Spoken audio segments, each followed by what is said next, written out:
تفاصيل وفاة الشاب العماني عبد الله سالم القيضي بعد احتراق سيارته تسلا في ولاية شناص بسلطنة عمان.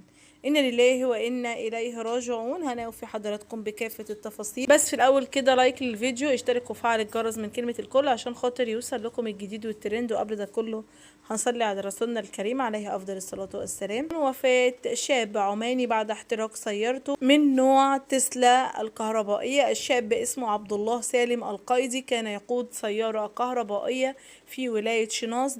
السيارة احترقت والشاب كان يقودها وما قدر يطلع منها وينجو بحياته، فتوفى بداخلها. عبد الله كان بيحلم ان هو يقود سيارته الجديدة، كل شيء طبيعي، دقائق معدودة فقط ويتحول الحلم إلى كابوس.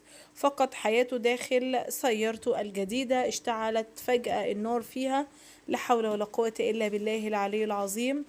ربنا يا رب يرحمه ويغفر له ويسكنه فسيح جناته، اللهم امين يا رب، ويصبر اهله ويصبر كل محبي. دعواتكم لي في التعليقات، ومش كل حاجة البني ادم بيتمناها وربنا بيحققها له بتبقى خير ليه بجد. ربنا يا رب يرحمه ويعوضه بالجنة ونعيمها، اللهم امين يا رب. انتهى الفيديو مع حضراتكم ومع السلامة.